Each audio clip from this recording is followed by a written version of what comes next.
শুভেচ্ছা। মাছরাঙ্গা দেশের সংবাদে আপনাদের সঙ্গে আছি কাজী রওশনরা সাকি। দেশের অন্যান্য অঞ্চলের খবরের সঙ্গে আজ থাকছে উত্তরবঙ্গের সংবাদ পদ্মার তীরে। শুরুতেই গার্ডিয়ান লাইফ ইন্স্যুরেন্স সংবাদ শিরোনাম। 2 সপ্তাহেও সংস্কার হয়নি ঘূর্ণিঝড় রিমালে ক্ষতিগ্রস্ত শিক্ষা প্রতিষ্ঠানগুলো। খোলা আকাশের নিচে চলছে পাঠদান, কমেছে শিক্ষার্থী। সেনাবাহিনীর তত্ত্বাবধানে পাবনায় ফের শুরু হয়েছে ইছামতি নদী খনন ও পুনরুদ্ধার কাজ। বড় বাধা বিচারাধীন 73 মামলা। এত বড় দুর্যোগেও ওই বাড়িগুলি দাঁড়িয়ে আছে কোন শক্তিতে? সেজন্য প্রয়োজন উচ্চ শক্তির নির্মাণ সামগ্রীর ব্যবহার, যেমন জিপিএইচ কোয়ান্টাম B600DR, বাংলাদেশের উচ্চ শক্তি সম্পন্ন একমাত্র রড। এবারে বিস্তারিত। ঘূর্ণিঝড় রিমাল তাণ্ডবের পর 2 সপ্তাহ পেরিয়ে গেলেও সংস্কার হয়নি ক্ষতিগ্রস্ত উপকূলীয় জেলাগুলোর অনেক শিক্ষা প্রতিষ্ঠান। খোলা আকাশের নিচে চলছে পাঠদান, শিক্ষার্থীদের উপস্থিতিও কমে গেছে। পটুয়াখালী, ভোলা ও বরগুনা প্রতিনিধির পাঠানো তথ্য ও ছবিতে ডেস্ক রিপোর্ট। বিধ্বস্ত স্কুল ঘরের নিচে চাপা পড়ে আছে পটুয়াখালী, ভোলা, বরগুনা সহ উপকূলীয় জেলাগুলোর হাজারো শিক্ষার্থীর স্বপ্ন। রোদ বৃষ্টিতে বিঘ্নিত হচ্ছে লেখাপড়া। ঝড়ের তোড়ে শ্রেণীকক্ষের টিন উড়ে যাওয়ায় খোলা আকাশের নিচে চলছে অনেক স্কুলের পাঠদান। আংশিক ক্ষতিগ্রস্ত স্কুলগুলোতে কয়েকটি শ্রেণীকক্ষে গাদাগাদি করে বসছে শিক্ষার্থীরা। পালাক্রমে চলছে বিভিন্ন শ্রেণীর ক্লাস। 2-3 শ্রেণীর ছাত্রছাত্রী একসাথে বসানো হচ্ছে, তাই গরমের জন্য আমরা ক্লাস করতে পারছি না। এখন আমরা এই খোলা আকাশের নিচে ক্লাস করতে হয়, আমাদের প্রচুর গরম, তারপর বৃষ্টি। ছোট্ট একটি 3 কক্ষ বিশিষ্ট ভবনে ক্লাস করতে হচ্ছে।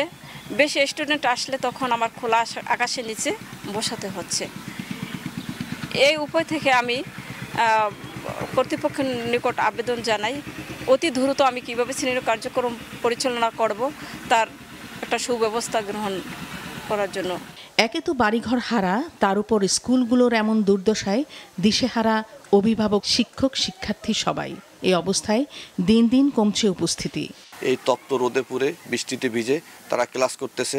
অনেক শিক্ষার্থীরা স্কুলে আসার পরে আবার চলে যাচ্ছে, যার ফলে ঝরে পড়া শিক্ষার্থীর পরিমাণ বেড়ে যাওয়ার সম্ভাবনা আছে।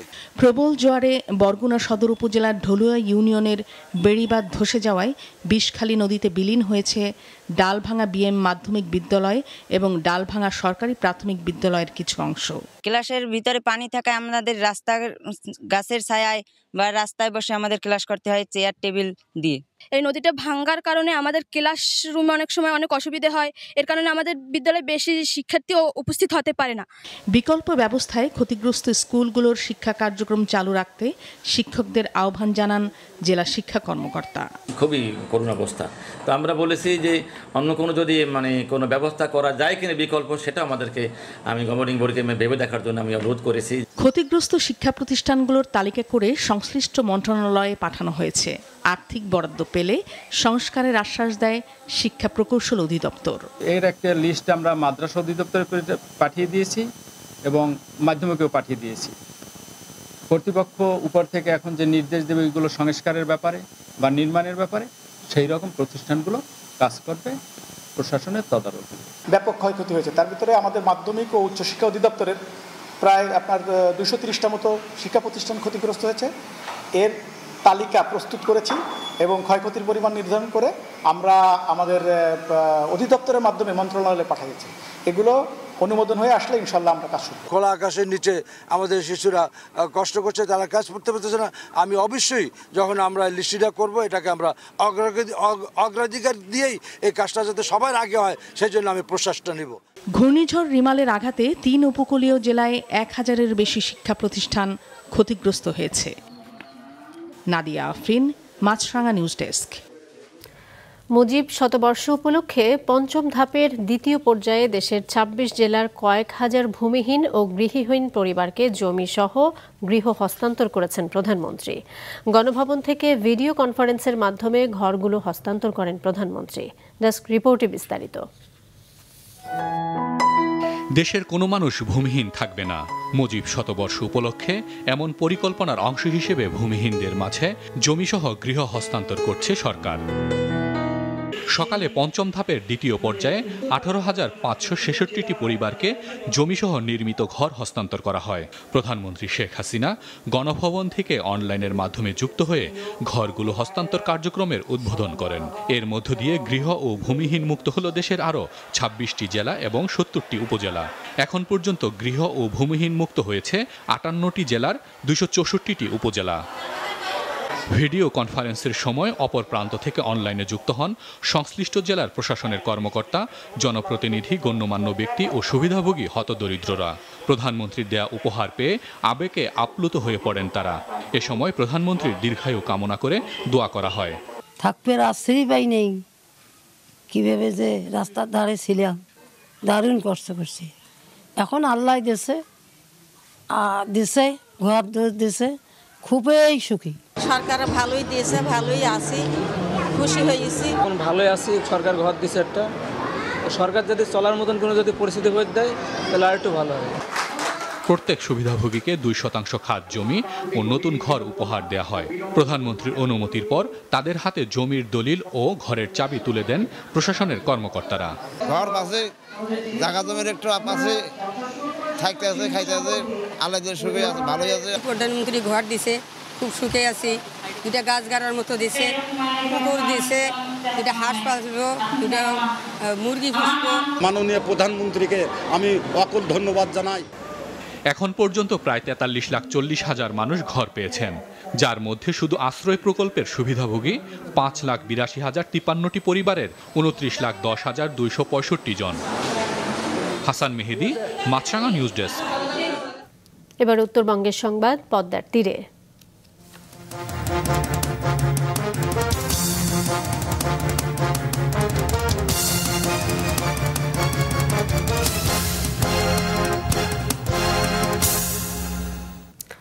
সরকার বাণিজ্য বিনিয়োগ সংক্রান্ত নীতি নির্ধারণে ব্যবসায়ীদের পরামর্শ গুরুত্ব সহকারে বিবেচনা করে। নিয়ম নীতি মেনে ব্যবসা করলে সরকার সবসময় তাদের পাশে থাকবে বলে জানিয়েছেন রাষ্ট্রপতি মোহাম্মদ শাহাবুদ্দিন। দুপুরে পাবনা সার্কিট হাউসে স্থানীয় চেম্বার অব কমার্স অ্যান্ড ইন্ডাস্ট্রিজের প্রতিনিধিদের সঙ্গে মতবিনিময় সভায় রাষ্ট্রপতি আরও বলেন, করোনা মহামারী এবং রাশিয়া ইউক্রেন ও ইসরায়েল প্যালেস্টাইন যুদ্ধের প্রভাবে বিশ্বব্যাপী মন্দার মাঝেও সরকারের যুগোপযোগী ও সাহসী সিদ্ধান্তে সচল রয়েছে দেশের অর্থনীতি। মতবিনিময় সভায় চেম্বার নেতাদের পক্ষে বক্তব্য দেন সংগঠনের সভাপতি সাইফুল আলম স্বপন চৌধুরী ও সিনিয়র সহ সভাপতি আলী মর্তুজা বিশ্বাস সনি। এ সময় উপস্থিত ছিলেন রাষ্ট্রপতির সফর সঙ্গী, জেলা প্রশাসক, পুলিশ সুপার, প্রেস ক্লাব সহ সভাপতি সহ স্থানীয় চেম্বার নেতৃবৃন্দ। ইউক্রেন রাশিয়ার যুদ্ধ পরে দেশে যে ধরনের ক্রাইসিস হওয়ার কথা ছিল, সেই ক্রাইসিসটা কিন্তু আমাদের মাননীয় প্রধানমন্ত্রী শেখ হাসিনার নেতৃত্বে যে সরকার, সেই সরকার ব্যবসায়ীদের সঙ্গে আলাপ আলোচনা করে যেভাবে নীতি প্রয়োগ করেছে, সেটাতে বাংলাদেশে রাশিয়া ইউক্রেন যুদ্ধের প্রভাব যেভাবে পড়ার কথা ছিল সেইভাবে পড়ে নেই এবং অত্যন্ত দক্ষতার সঙ্গে সরকার এই পরিস্থিতিকে ট্যাকেল করেছে। ব্যবসায়ীরা ব্যবসা করবে, আমরা নীতি সহায়তা দিব। ব্যবসায়ীরা সততার সঙ্গে কাজ করবে, আমরা তাদের প্রশংসিত করব। এটাই হলো সরকারের কাজ। সেনাবাহিনীর তত্ত্বাবধানে পাবনায় আবারও শুরু হয়েছে ঐতিহ্যবাহী ইছামতি নদী খনন ও পুনরুদ্ধার প্রকল্পের কাজ। তবে স্থানীয়দের মতে এ প্রকল্প বাস্তবায়নে সবচেয়ে বড় বাধা হচ্ছে নিম্ন আদালতে বিচারাধীন 73টি মামলা, যে মামলার নিষেধাজ্ঞায় ব্যাহত হচ্ছে উচ্ছেদ অভিযান। শহীদুল ইসলামকে সাথে নিয়ে উৎপল মির্জার রিপোর্ট।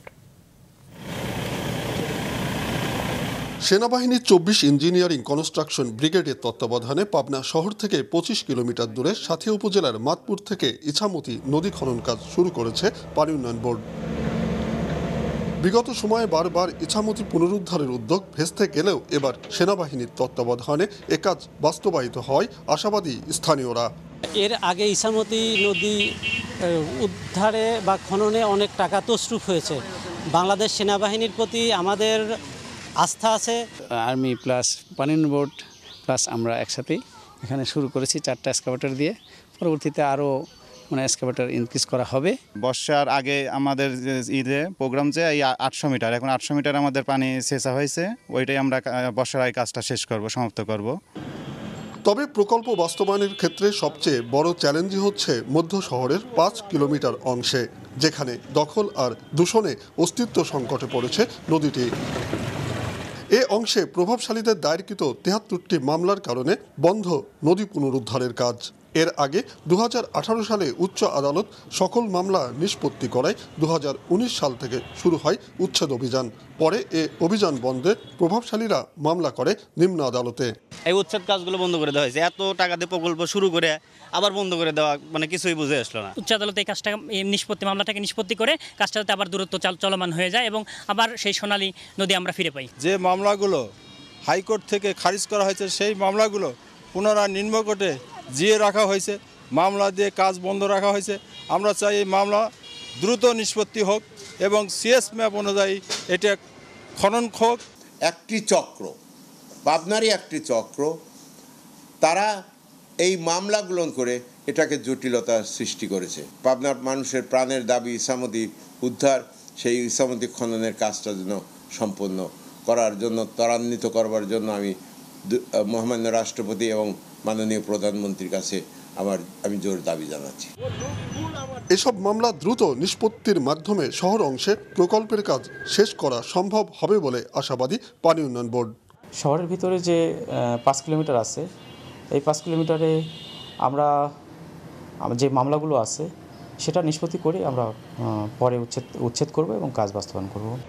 1554 কোটি টাকার এ প্রকল্পের আওতায় 530 কোটি টাকায় কেনা হবে 160 হেক্টর জমি। প্রবাহপথ তৈরিতে নদী খনন করা হবে 110 কিলোমিটার। শহরের মধ্যে 23টি ব্রিজ ভেঙে পুনর্নির্মাণ, 5 কিলোমিটার ওয়াকওয়ে সহ ড্রেন নির্মাণ এবং নদীর দুধারে সৌন্দর্য বর্ধন। প্রকল্পের মেয়াদ ধরা হয়েছে আগামী 2027 সালের জুন মাস পর্যন্ত। উৎপল মির্জা, মাছরাঙা সংবাদ, পাবনা। গাইবান্ধার সাদুল্লাপুরে একটি স্কুলের শ্রেণী কক্ষে ঢুকে এক নারী ছুরি দিয়ে 4 ছাত্রীকে আহত করেছে। স্থানীয়রা জান্নাতি আক্তার নামের ওই নারীকে আটক করে পুলিশে দিয়েছে। আটক নারীর বাড়ি সাদুল্লাপুর উপজেলার গয়েশপুর গ্রামে। ঘটনার কোনো কারণ জানা যায়নি। পুলিশ জানায়, সকালে হঠাৎ করে ওই নারী স্কুলের একটি ক্লাসে ঢুকে পড়ে এবং ছাত্রীদের দেহে ছুরিকাঘাত করতে থাকে। এতে আহত হয় মোহনার সহ 4 ছাত্রী। আহতদের সাদুল্লাপুর উপজেলা স্বাস্থ্য কমপ্লেক্সে ভর্তি করা হয়েছে। এদিকে স্থানীয় জনগণ সহ শিক্ষক শিক্ষার্থীরা আটক ওই নারীর বিচার দাবিতে বিক্ষোভ প্রদর্শন করেছে। পঞ্চমবারের মতো চাঁপাইনবাবগঞ্জে চালু হলো ম্যাঙ্গো স্পেশাল ট্রেন। প্রথম দিনে 1805 কেজি আম নিয়ে ট্রেনটি ঢাকায় আসে। সোমবার সন্ধ্যায় এই বিশেষ ট্রেন চলাচল উদ্বোধন করেন স্থানীয় সংসদ সদস্য আব্দুল ওদুদ। ঢাকায় প্রতি কেজি আম পাঠাতে খরচ পড়বে 1 টাকা 47 পয়সা। ট্রেনটিতে এবার 6টি লাগেজ ভ্যানে আম পরিবহন করতে পারবেন ব্যবসায়ীরা। রাজশাহী, ভাঙ্গা, ফরিদপুর সহ 15টি স্টেশনে বিরতি দিয়ে পদ্মা সেতু দিয়ে আম ঢাকায় পৌঁছায়। বিশেষ এই ট্রেনটিতে কোরবানির পশু আনা যাবে।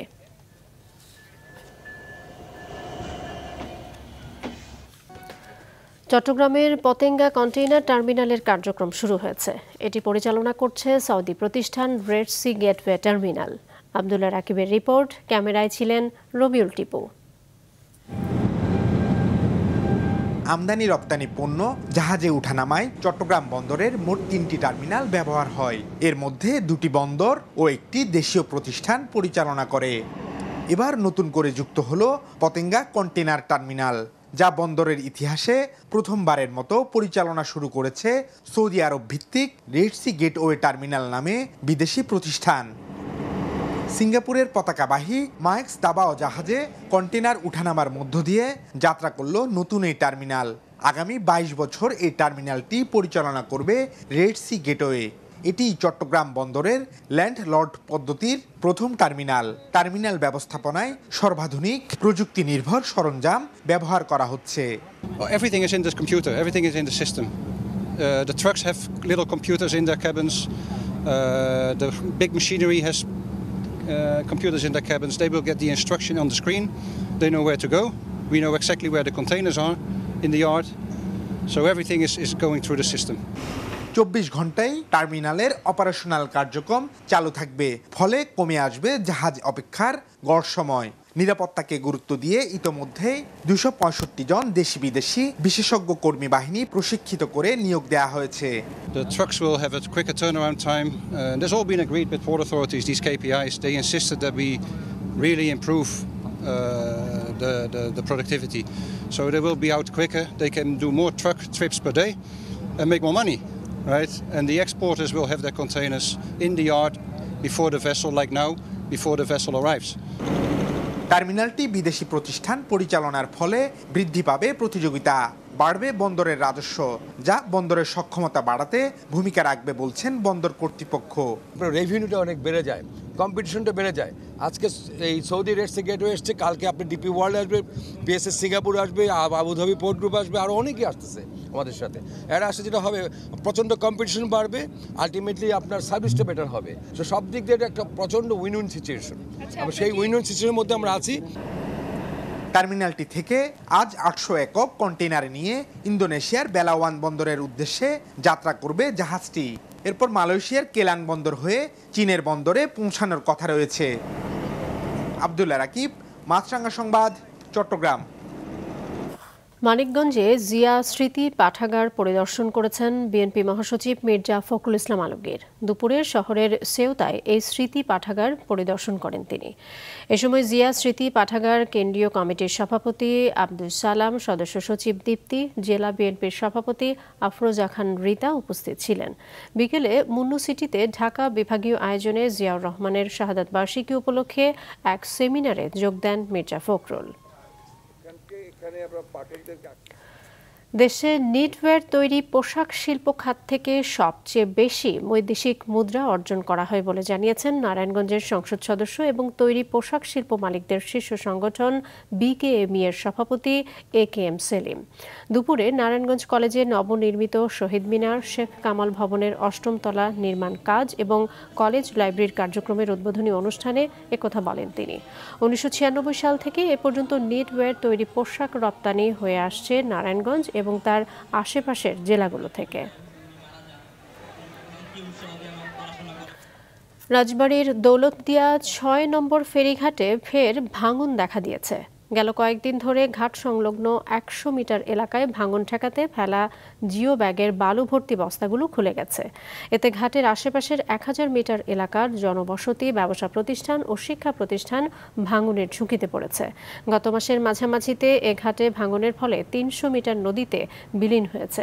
এদিকে ঘাট সংকটে ঈদে ওই রুটে যানবাহনের চাপ বাড়ার আশঙ্কা করছেন সংশ্লিষ্টরা। বান্দরবানের রুমা ও থানচিতে ব্যাংক ডাকাতি, অস্ত্র লুট, মসজিদে হামলা, ব্যাংক ম্যানেজারকে অপহরণের মামলায় গ্রেফতার 31 KNF সদস্যকে চট্টগ্রাম কেন্দ্রীয় কারাগারে পাঠানো হয়েছে। সকালে কঠোর নিরাপত্তার মধ্য দিয়ে তাদেরকে বান্দরবান থেকে চট্টগ্রাম কেন্দ্রীয় কারাগারে পাঠানো হয়।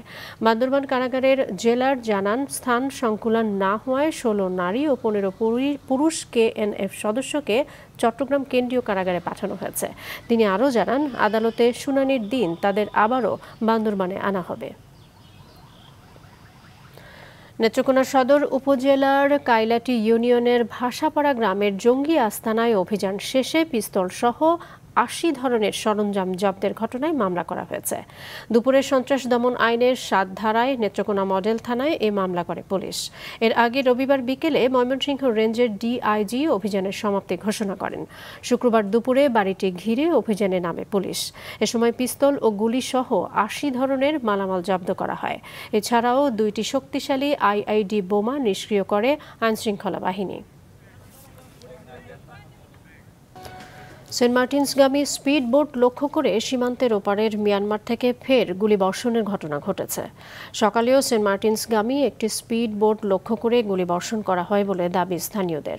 এর আগে গেল শনিবার দুপুরে টেকনাফ থেকে ওই দ্বীপে যাওয়ার পথে নাফ নদীতে নিত্য প্রয়োজনীয় পণ্য বোঝাই একটি ট্রলার লক্ষ্য করে মিয়ানমার থেকে গুলিবর্ষণ করা হয়। এ ঘটনায় টানা 4 দিন ধরে টেকনাফ সেন্ট মার্টিনস রুটে নৌযান চলাচল বন্ধ রয়েছে। এই অবস্থা চলমান থাকলে সেন্ট মার্টিনস দ্বীপে নিত্য প্রয়োজনীয় দ্রব্যের সংকট দেখা দেবে বলে আশঙ্কা করছেন এলাকাবাসী। ময়মনসিংহে শুরু হয়েছে যুক্তরাষ্ট্রের MITর সঙ্গে 5 দিন ব্যাপী MIT leading edge international student conference. দুপুরে জেলার ব্রিটিশ বোর্ডিং স্কুল চেইন হেলিবাড়ি ভালুকায় কনফারেন্সের উদ্বোধন করেন শিক্ষাবিদ প্রফেসর ডক্টর কায়কোবাদ। এ সময় উপস্থিত ছিলেন হেলিবাড়ি ভালুকার ফাউন্ডিং হেডমাস্টার সাইমন ও গ্রেডি MITর ফ্যাকাল্টি মেম্বার, স্থানীয় সংসদ সদস্য MA ওয়াহেদ এবং প্রফেসর ডক্টর নাজমুল আহসান কলিমুল্লাহ। এতে অংশ নিচ্ছেন MITর ফ্যাকাল্টি মেম্বার এবং গ্রাজুয়েটরা। 15 জুন পর্যন্ত চলবে কনফারেন্স। নেত্রকোনা মডেল থানায় কর্মরত রুবেল মিয়া নামে এক পুলিশ সদস্য অতিরিক্ত ঘুমের ট্যাবলেট খেয়ে আত্মহত্যা করেছেন। নিহত কনস্টেবল ময়মনসিংহের গৌরীপুরের মুক্তিযোদ্ধা ফারুক আহমেদের ছেলে। পুলিশ জানায়, প্রতিদিনের মতো দায়িত্ব পালন শেষে রোববার রাত 8:30টার দিকে থানার মেসে খাবার খান রুবেল। এরপর ফেসবুকে স্ট্যাটাস দিয়ে অনেকগুলো ঘুমের ওষুধ খান। রাত 12টার দিকে তার ছোট ভাই স্ট্যাটাসের বিষয়টি 999-এ ফোন করে জানান। পরে পুলিশ তাকে উদ্ধার করে প্রথমে নেত্রকোনা সদর, পরে ময়মনসিংহের একটি বেসরকারি হাসপাতালে ভর্তি করান। গতকাল বিকেলে তিনি মারা যান। ঢাকার ধামরাই এলাকায় 7 বছরের শিশু জিসান নিখোঁজের একদিন পর মরদেহ উদ্ধার ও সন্দেহভাজন হত্যাকারী আল আমিনকে গ্রেফতার করেছে র্যাব 4। দুপুরে সাভার নবীনগরের র্যাব 4-এর কার্যালয়ে সংবাদ সম্মেলনে লেফটেন্যান্ট কমান্ডার রাকিব মাহমুদ খান জানান, হত্যা করার আগে জিসানকে বলৎকার করেছে আল আমিন।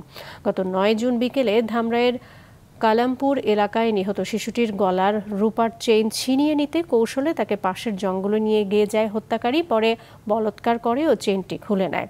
তারপর গলায় রশি পেঁচিয়ে শিশুটিকে হত্যা করা হয়। বরিশালে শিক্ষা জাতীয়করণ ও ঈদের আগে বেসরকারি শিক্ষক কর্মচারীদের 100% উৎসব ভাতার দাবিতে মানববন্ধন করা হয়েছে। সকালে নগরীর অশ্বিনী কুমার টাউন হল চত্বরে জাতীয় শিক্ষক কর্মচারী সমিতি ফেডারেশন বরিশাল বিভাগের উদ্যোগে এ মানববন্ধন হয়। শিক্ষকরা নিজের রক্ত দিয়ে স্মারকলিপি লিখে প্রধানমন্ত্রী ও শিক্ষামন্ত্রী বরাবর ডাকযোগে তা প্রেরণ করেন। দাবি আদায় না হলে পরবর্তীতে প্রতিটি শিক্ষা প্রতিষ্ঠানে তালা দেয়া হবে বলে হুঁশিয়ারি দেন শিক্ষক নেতারা। ঝিনাইদহ 4 আসনের এমপি আনোয়ারুল আজিম আনার হত্যার বিচার দাবিতে কালীগঞ্জে মানববন্ধন করা হয়েছে। সকালে পাইলট মাধ্যমিক বালিকা বিদ্যালয়ের সামনে এ কর্মসূচির আয়োজন করে বিদ্যালয়ের শিক্ষক ও শিক্ষার্থীরা।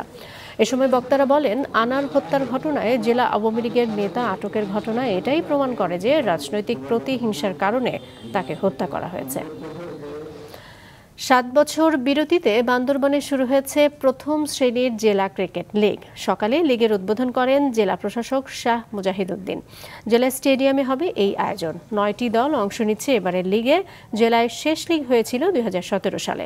ক্রিকেটারদের আসার নানা প্রতিবন্ধকতা থাকলেও এখন থেকে নিয়মিত হবে এই শ্রেণীর এই ক্রিকেট লীগ। উদ্বোধনী অনুষ্ঠানে আরও উপস্থিত ছিলেন অতিরিক্ত জেলা প্রশাসক উম্মে কুলসুম, জেলা ক্রীড়া সংস্থার ভারপ্রাপ্ত সাধারণ সম্পাদক মুজিবুর রশিদ সহ অন্যরা। মাছরাঙা দেশের সংবাদ শেষ করছি, তার আগে গার্ডিয়ান লাইফ ইন্স্যুরেন্স সংবাদ শিরোনামগুলো আরও একবার। 2 সপ্তাহেও সংস্কার হয়নি ঘূর্ণিঝড় রিমালে ক্ষতিগ্রস্ত শিক্ষা প্রতিষ্ঠানগুলো। খোলা আকাশের নিচে চলছে পাঠদান, কমেছে শিক্ষার্থী। সেনাবাহিনীর তত্ত্বাবধানে পাবনায় ফের শুরু হয়েছে ইছামতি নদী খনন ও পুনরুদ্ধার কাজ। বড় বাধা বিচারাধীন 73 মামলা। সৌদি প্রতিষ্ঠানের পরিচালনায় পতেঙ্গা কন্টেইনার টার্মিনালের কার্যক্রম শুরু। বছরে 6.5 লাখ কন্টেইনার ওঠানামার আশা। এই ছিল এখনকার মতো। আমাদের পরবর্তী সংবাদ সন্ধ্যা 7টায় দেখার আমন্ত্রণ রইল।